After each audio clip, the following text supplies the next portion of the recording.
Start your engines. It's time for a safety-driven defense. Welcome to Snap Judgments in the Woody Hayes Athletic Center. That is Bill Landis, Jeremy Birmingham. I am Austin Ward. Perry Eliano and his crew were here to try and answer all my myriad questions, and I'm more confused than ever.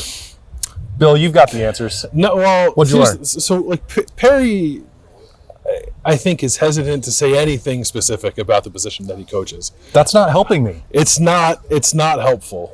You have to read between the lines quite a bit. So I don't know if there was like a light shined on the position in a way that people might have been hoping for. But I felt, I don't know, slightly reaffirmed in my belief that the safety trio we saw out there on day one of camp is eventually going to be the trio. But Perry Eliano did say, like, it's early. They're still looking for the right pieces. He thinks they need 6+1. Like, they still intend, I think, on hopefully getting a lot of guys into the game. But I think that starts to shake out a little bit here as they start getting into scrimmaging over the next couple of weeks. I felt more strongly today that this is being arranged in two ways. First and foremost, the main three that we saw out there as the starters are out there as the starters because they are the three most versatile guys that can play any one of the spots. Mm-hmm. Okay. And so I don't know that they are always going to be the first three out there, but I do believe, after talking to a few people away from the tables, that you are looking at a very situational lineup. I think that Sonny Styles will be in the slot against Notre Dame. If you're playing teams that run a lot of 12 personnel, I think you will see Sonny Styles out there in that role.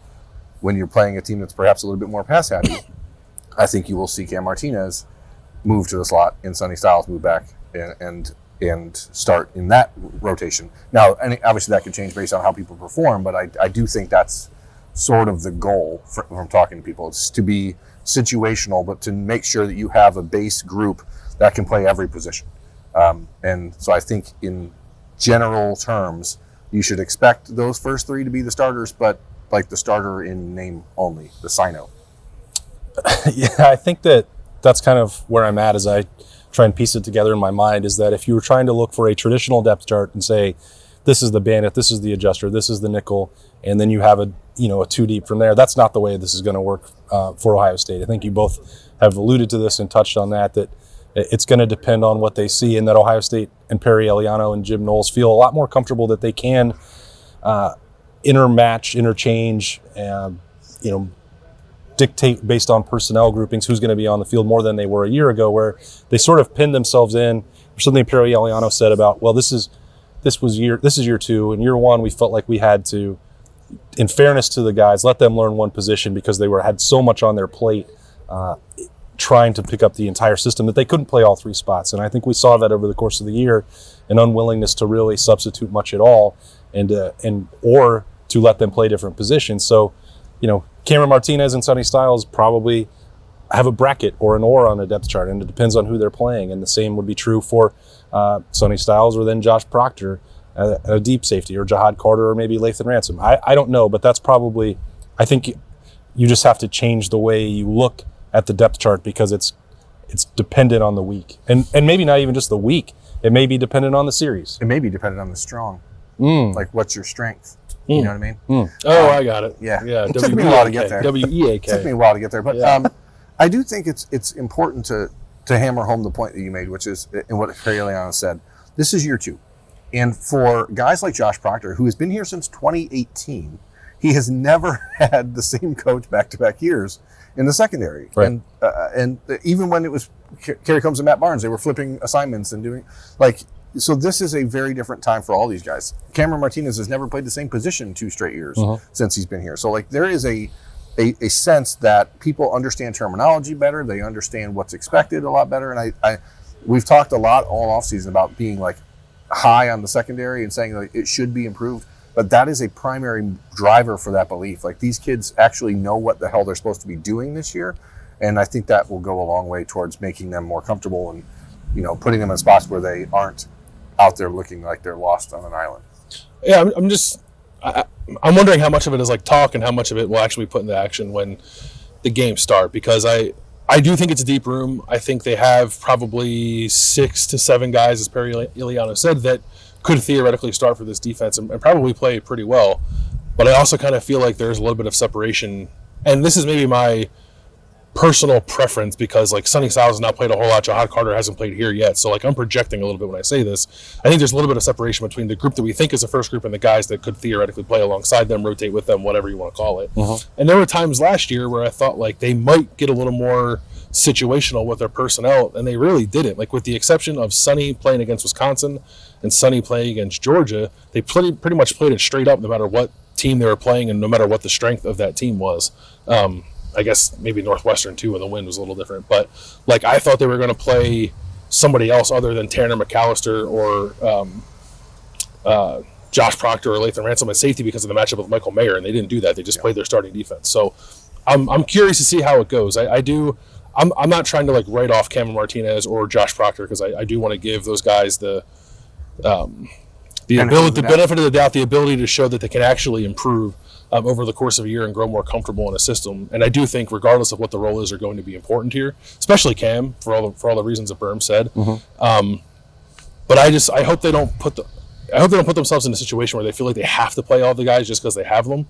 I think they need to figure out who the best three are and play them the majority of the time. If you have three guys that are all your best players and they're all the most versatile, then it makes sense for those guys to be the ones that then you can do whatever you want. You know what I mean? So I totally agree. Like, this is a situation where you have to be cognizant of what you didn't do a year ago, which is not rotate enough, but also not try to overcorrect and say, well, now we have 7 guys that can play. Let's play them all. Like, if the best 3 or the 3 most versatile, play those 3 until a game is decided.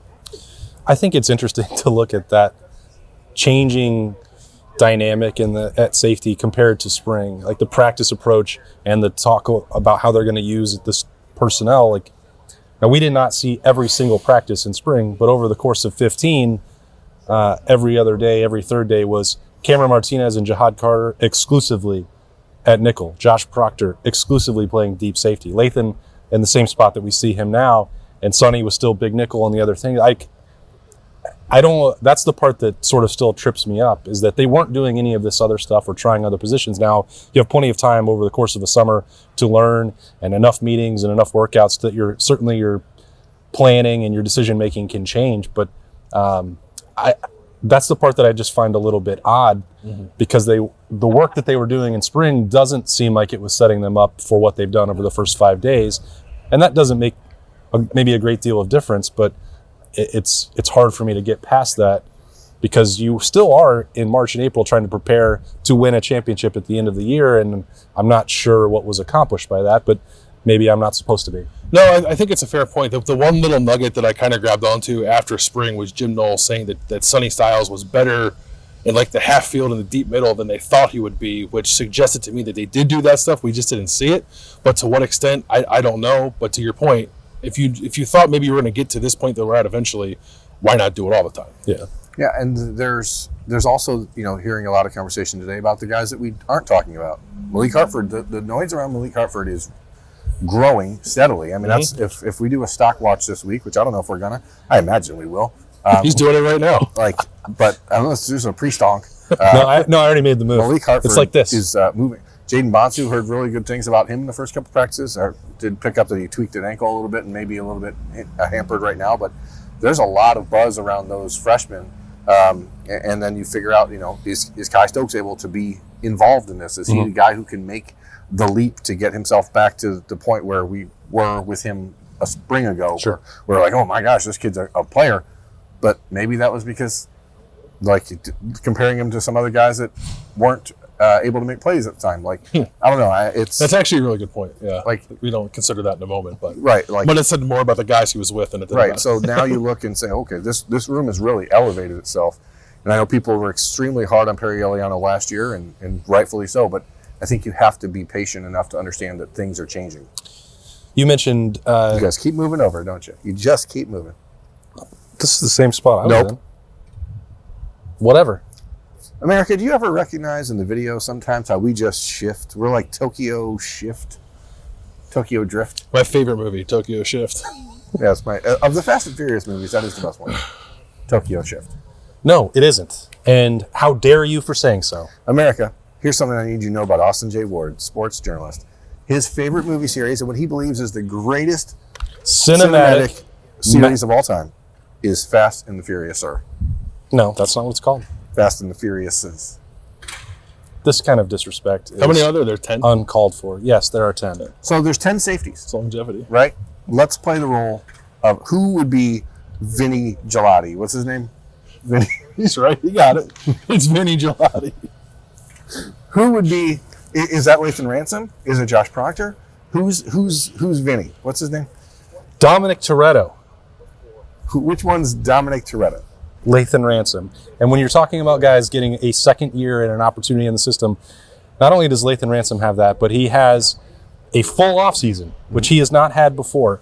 You noticed this the other day. You sent me a picture where it looked like he'd been blown up like a balloon, and I spent 5 minutes talking to him about his offseason development program there, because his upper body has changed dramatically, and he also said that his legs, surprise, surprise, are much stronger because one of them wasn't broken for the entirety of the spring and the summer that he had to come back from. Generally, that helps. It helps. That is helpful. He's added, he said only 11 pounds, but it looks like he's carrying it in a far different fashion. Good for him. It looks great. He's really happy about it. He did that because he feels like over the course of the year, when you're not able to keep, working out and lifting at that weight, and you have to play in the box and make tackles in the Big Ten, that he needed to change a little bit. We saw that with Cameron Martinez as well, but it's probably going to be much more pressing for what Lathan Ransom is asked to do.